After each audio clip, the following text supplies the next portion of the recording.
I suppose this means it's time for another episode of Fever Watch. On today's episode, we're going to talk about a book. It's a book called The Hot Zone. It's a non-fiction book written by Richard Preston, and I know you're probably thinking, non-fiction, who reads that crap?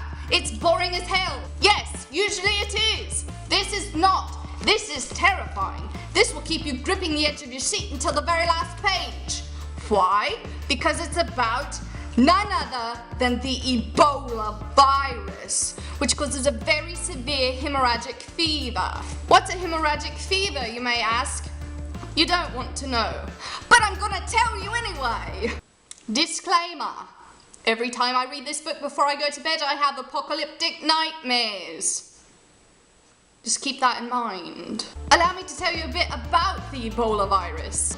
The first noticeable symptoms of Ebola are a throbbing headache and eyeball ache. A few days later, patients experience a fever spike, severe vomiting, drooping eyelids, red eyeballs, and yellowish skin with brilliant star-like speckles. As the virus starts working on the connective tissue in your face starts drooping, and your eyes become fixed. And you undergo this process called depersonalization, where the virus is attacking the parts of your brain that control your personality, basically wiping it away. And more or less, you turn into a zombie. One has uncontrollable vomito negro, black vomit, caused by fresh arterial blood seeping into the stomach. This vomit contains massive amounts of the virus, making it highly infective. Black vomit. Have you ever heard of anything more terrifying? I haven't. I have nightmares about it. As the virus progresses, blood clots occur throughout the body. Clots accumulate in intestinal muscles, cutting off blood supply to the intestines, and muscles die, causing the intestines to go slack. Brain, kidneys, liver, and lungs begin liquefying in spots and breaking down. They have uncontrollable nosebleeds because all clotting agents have been used up in other parts of the body. Organs bleed into themselves and out through excretory glands all over the body, such as the eyes, gums, and salivary glands. Patients usually die from bleeding out, a phrase used to describe when blood leaves the body faster than the body can produce new blood, and shock sets in, causing the patient to permanently lose consciousness. Internal organs are dead or partially dead before the body actually dies. Autopsies show the fresh corpse has internal organs that look like a 1-week-old cadaver. Are you terrified yet? Because you ought to be. Where does Ebola come from? Scientists aren't sure. They do know that there's some sort of animal reservoir somewhere in the jungles of Africa. But as far as what that animal reservoir is, they don't know. It could be a monkey. It could be a bat. It could be a bird. It could be an insect. They haven't been able to figure it out. When people start chopping down rainforests, it forces animals out of their homes and they come into closer contact with people. So when people have greater contact with animals, it's easier for a virus to jump out of an animal and into a person. There is no cure or even standard treatment for Ebola. There's nothing really they can do for you. Don't touch a friend! Allow me to read you a brief excerpt. A virus is a parasite. It can't live on its own. It can make copies of itself only inside a cell. In order to replicate, a virus must have a cell in which to multiply or it will die. A virus does not want to destroy its host.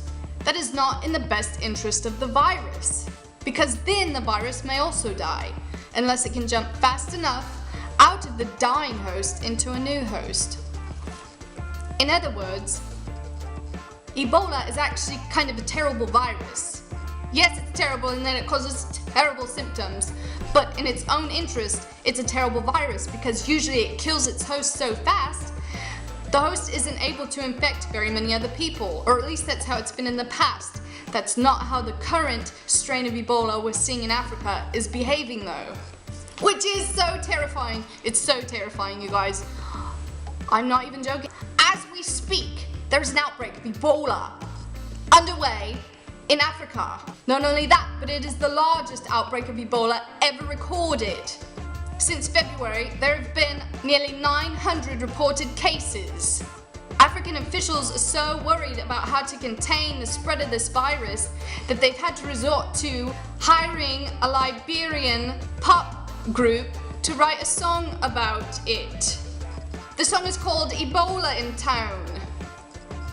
And I'm not going to sing it for you, but I will tell you that the chorus goes something like, don't touch your friends, don't touch your friends, don't touch your friends, don't touch your friends, don't touch your friends. Ebola in town.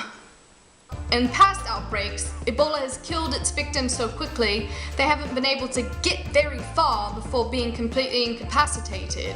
Right now, the strain causing the current outbreak doesn't seem to be quite as acutely severe, which is why it's basically spreading like wildfire and nobody knows how to stop it. What's even more terrifying is the thought that somebody who has Ebola in Africa could hop on a plane and then 24 hours later be in America spreading Ebola around here.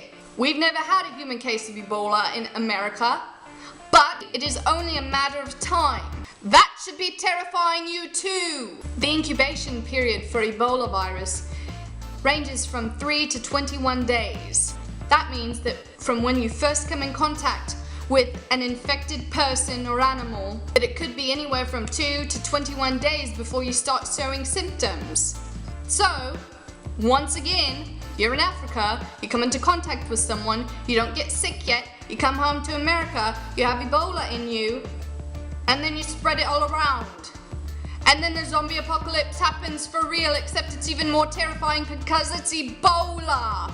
Listen, you guys, Ebola is not something you want to mess around with. Ebola is not something that you want to come into America. So don't play with monkeys. Don't order monkeys from Africa. Don't go to Africa. Don't play with bats. I mean the flying kind, you know, beep, beep, beep. I don't know what sound a bat makes. But don't play with them. Don't go into bat caves. Don't cut down rainforests. Save the rainforest. We've known this for years, but guess what? Now there's a real danger that could actually affect us personally. It's called Ebola. There are a lot of terrifying things in this world, but I must say, the Ebola virus ranks pretty far up there, along with UFOs. They're totally real, by the way. I'm convinced. I watched a really good documentary on Netflix. Listen, Ebola is as terrifying as I'm making it out to be. I'm not just being dramatic. I try not to be dramatic, but sometimes it happens, but this time I'm not. This is the truth. This is real life. Ebola is real. It's happening right now in Africa, and you know what? It's only a matter of time before it comes here. It comes to America, and then we're all having to deal with Ebola. And do you know how terrifying that is? Do you? Do you really? No, you don't, because you haven't read The Hot Zone. Go get a copy of The Hot Zone and read it. Reading about Ebola terrifies your brain in ways you never thought possible. But it's good for you. The more you know. Listen, you guys, thank you so much for watching this week's episode of Fever Watch. I really do recommend you go out and find this book and that you read it, because I think you will enjoy it and that you won't regret it. Actually, you might regret it. If you're prone to nightmares, you probably shouldn't read it. It is very fascinating though. This goes into a lot of scientific detail, but it explains it, which is why it's more of a novel than just like a textbook. Which is why it's so good. Anyway, I could go on and on about it for hours, obviously. I also don't have a song for you today. I suppose I could sing you the Reading Rainbow song. The Reading Rainbow! But no, I'm not gonna do that. I couldn't find a song that was appropriate for Ebola talk. Anyway, you guys should read this book, but you don't have to take my word for it. Read it and invite your friends to read it too. Then you can discuss it over a nice meal, talking about Ebola and all of the lovely symptoms of hemorrhagic fever. This is how you get all the friends. Until never time, have a good one, and I'll see you all later. Look at my t-shirt. Look, it's happy before and after zombies. They're coming! As a little side note, I got this beautiful copy of The Hot Zone at a used bookstore, and well, I discovered this. Can you see it? It's a sticker on the back page of Dorothy. It says, "You're really going places." I don't want to go anywhere. I don't want to go anywhere that has Ebola. Don't tell me me that, Dorothy. I don't want to listen to you. Read it for real. Read this book. Read it. Read it. Read it.